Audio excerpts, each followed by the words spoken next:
Olá, seja bem-vindo ao canal EBD Interativa para o estudo da última lição deste trimestre. Graças a Deus, chegamos até aqui.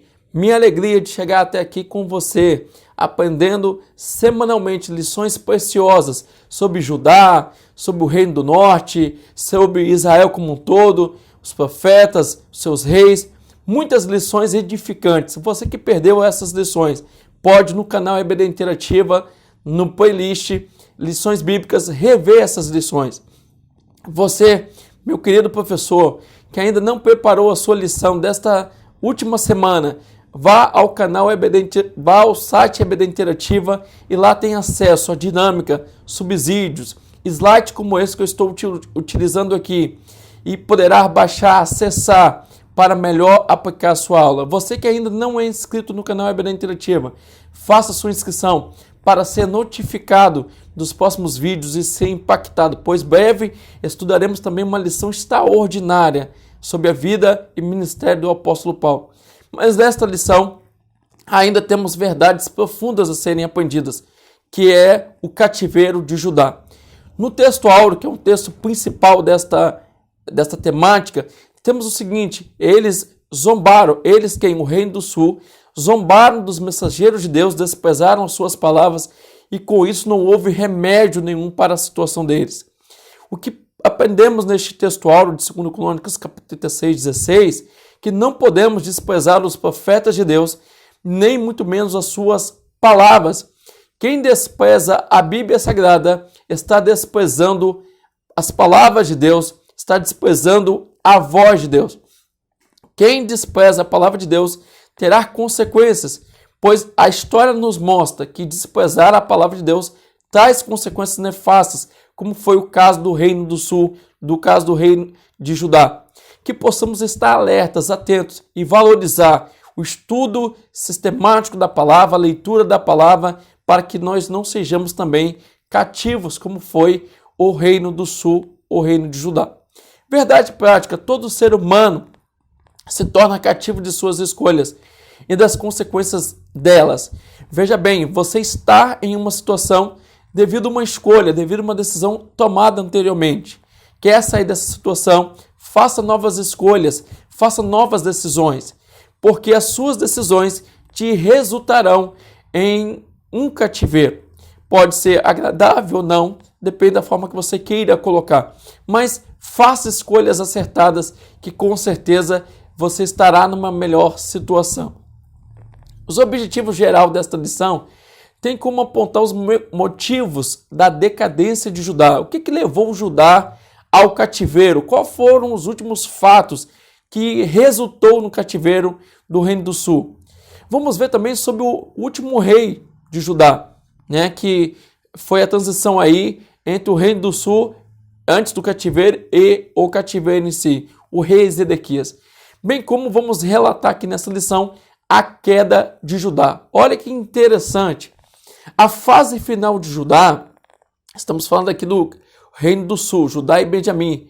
A fase final teve 4 reis que reinaram por último e foi só uma decadência atrás da outra. Joacás, filho do rei Josias. Depois temos Jeoaquim, que reinou por ocasião do primeiro grupo de prisioneiros levados para a Babilônia aí, em 605 a.C. E depois temos Joaquim, temos ainda Joaquim, que com apenas 3 meses de reinado, vivenciou o cerco de Jerusalém de Nabucodonosor, que resultou em 10.000 pessoas presas. Por último desses reis, nós temos o rei Zedequias, que foi entronizado por Nabucodonosor no lugar de Joaquim. Isso tudo tem base bíblicas, amados. E vamos aprender então nesta lição que Zedequias, ele teve ainda uma segunda chance, podemos dizer assim. Com isso também temos a misericórdia de Deus se estendendo sobre o Reino do Sul, apesar de tudo que vemos nesta lição.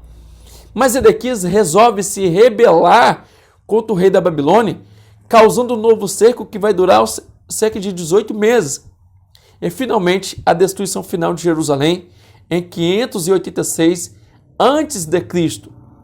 Nós temos as datas 605, 597 e 586 que falam sobre as 3 levas para o cativeiro babilônico E em cada dessas levas vamos ver a ação desses reis, como que o povo agiu e como que Deus ainda teve misericórdia para com o povo, e mesmo assim o povo continuou no declínio espiritual, embora se tivesse a advertência dos profetas.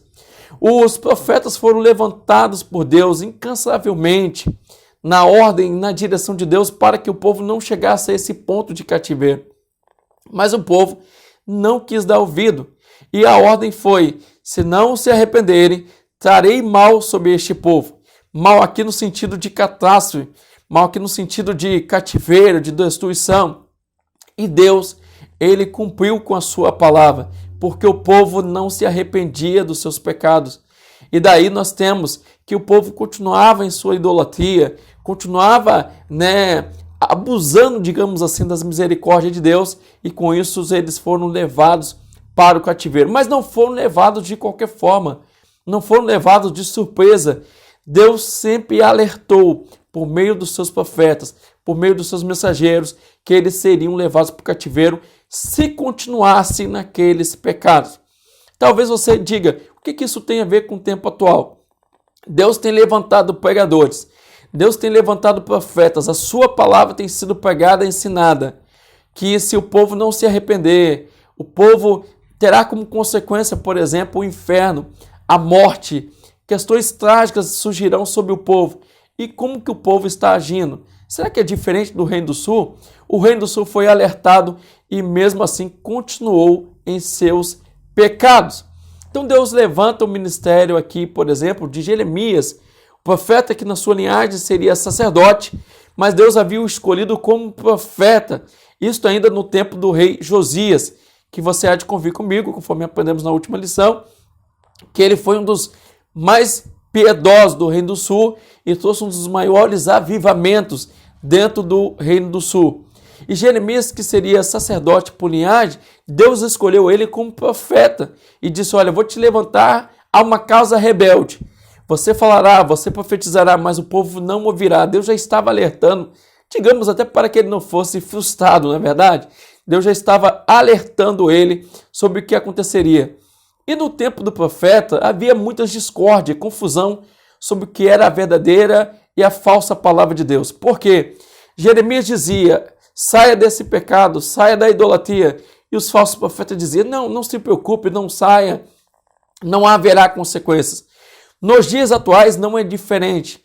Pessoas em nome de Deus, dizendo estar em nome de Deus, diz: não é pecado, pode continuar no pecado, isso é coisa do passado, é o povo quadrado. Será que Deus não está levantando profetas, pregadores, para te alertar, para deixar o pecado? E você achando que, dando ouvido a esses falsos profetas, está no caminho certo? Eu prefiro fazer, e te sugiro aqui, fazer como os crentes de Bereia, ouvindo Paulo e Silas, ainda conferiam nas Escrituras se aquilo era assim. Da mesma forma, ouça pregadores, ouça profetas, mas confira nas Escrituras se de fato são falsos ou verdadeiros profetas, pregadores que está diante de você, se é falsa ou verdadeira profecia que está diante de você. E ainda peça a Deus discernimento espiritual, discernimento de espírito para entender o seu tempo. Então, Jeremias alerta contra os falsos profetas, que não só existiram no tempo de Jeremias, como existe no tempo de hoje, que falam daquilo que está nos seus corações para ganhar status, para ganhar agenda, para ganhar poder, e não falam em nome de Deus. Não se iluda, pelo contrário, seja alerta, esteja alerta, atento, vigilante, porque a alerta que o profeta Jeremias deu para o seu tempo e o povo não deu ouvido, vale para o nosso tempo também. Vamos entender ainda os motivos que levaram Judá ao cativeiro. Primeiro ponto, temos os reis, os líderes. Eles eram obstinados, continuavam teimosos em suas desobediências e não deram ouvido profetas como Miqueias, como Jeremias, e Deus, sem dúvida, não ia deixar de velar para cumprir com a sua palavra. O reino do sul seria levado, ia ser destruído, porque primeiramente os seus líderes não estavam atentos. Você como líder, você como pastor, professor, alguém que representa uma liderança, você tem um peso maior de responsabilidade. Por quê? você é capaz de influenciar, guiar o povo. Então, temos que nos perguntar, estamos guiando o povo no caminho do Senhor ou no caminho da rebeldia, no caminho contrário à palavra de Deus? Este mesmo povo estava sendo guiado pela idolatria, para a idolatria, que era abominável aos olhos do Senhor. Também derramavam sangue inocente, e sangue esses que não poderiam, Deus não aceitava nem sacrifício humano, quanto mais sacrificar, quanto mais tirar a vida de pessoas inocentes, por ocasiões que, sem dúvida, não justificam. E isso tudo era abominável aos olhos do Senhor. Eles também estavam envolvidos em corrupção, como o governo político em si, como os sacerdotes, os escribas. Eles estavam por demais envolvidos em corrupção, em injustiça social, o que era abominável aos olhos do Senhor.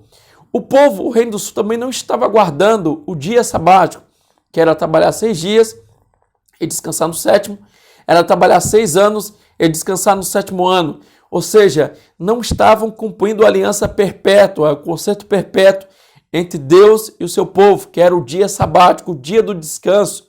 Pelo contrário, eles estavam trabalhando nesses dias, tendo outras ocupações e ainda por cima matando os profetas que eram enviados de Deus.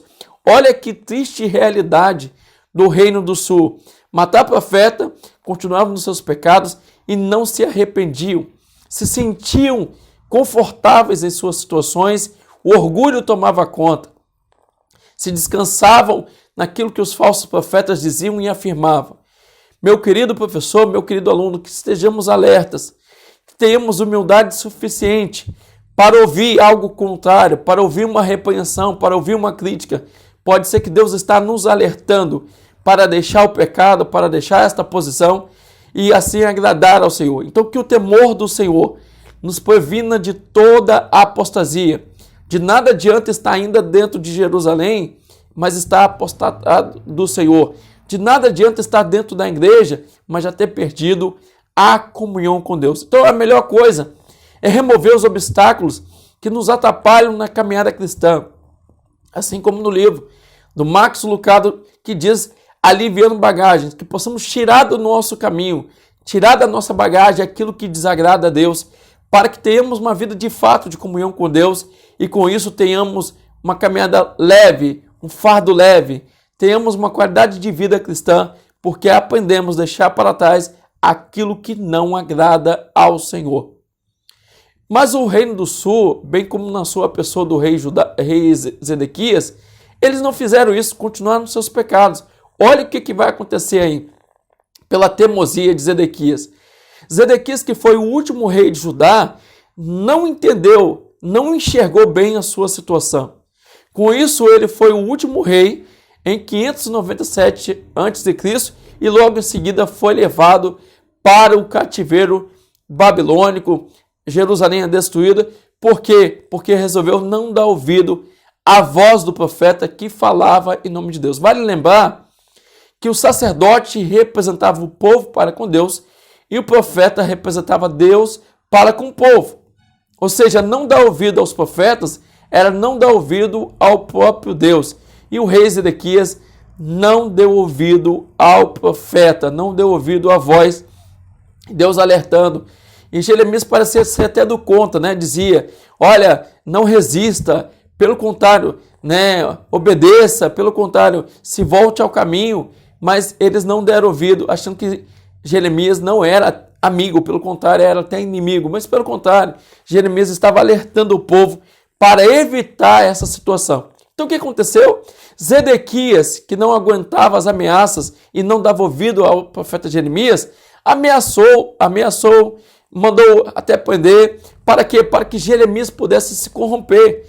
Mas nada fez com que este profeta, homem de Deus, viesse se corromper.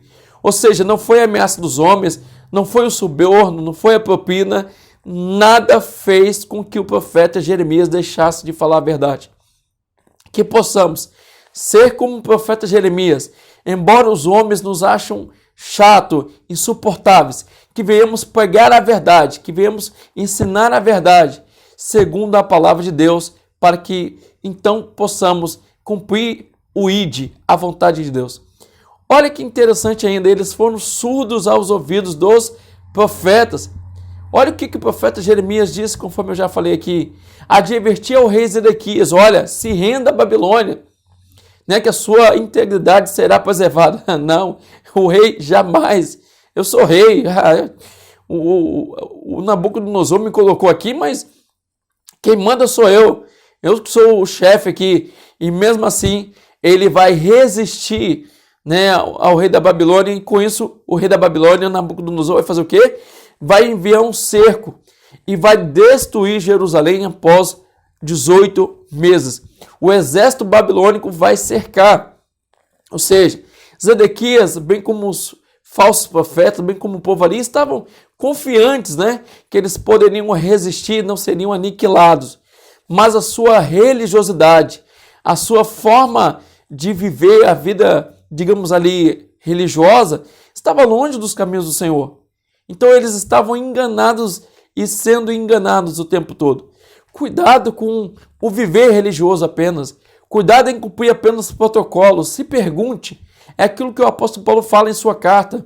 Aquele que cuida está em pé, olhe que não caia. Porque às vezes a nossa cegueira espiritual, a nossa cegueira religiosa pode nos levar a uma queda, como foi o caso aí do rei Zedequias. Terceiro tópico então. Jerusalém é cercada e levada cativa. Destruição da cidade santa e do templo. Olha só, após investidas como dos assírios, que é o caso de um dos grandes impérios que levou o reino do norte, após tentativas como dos egípcios, Império Egito, após também as investidas como da Babilônia em 3 ofensivas, finalmente a cidade imponente vai cair. Não se iluda. Embora se tinha o valor sagrado, Jerusalém, o templo, estavam contaminados com o pecado. E isto representou na sua queda, resultou na sua queda. Muitas vezes guardamos algo como um amuleto da fé, amuleto da sorte, achando que tendo aquele objeto sagrado não haverá nada. Ei, se perdermos a presença de Deus, perdermos a graça de Deus, nada mais será importante para a nossa vida. Então, eles confiaram tanto na sua religiosidade que esqueceram que eles resistiram, que eles estavam de pé até então, não foi pela sua valentia, mas pela misericórdia de Deus. Então, quando acontece o último cerco aí, que são de 18 meses, que ninguém podia entrar nem sair, os víveres, os alimentos rapidamente foram sendo esgotados. Os animais foram sendo oferecidos como alimentos até que não restou em mais nada. Olha que situação do povo, que extrema pobreza, que extrema miséria, que não tinha alimentos para dar mais para suas crianças, para os mais pobres, e nem os mais ricos já estavam tendo o que comer.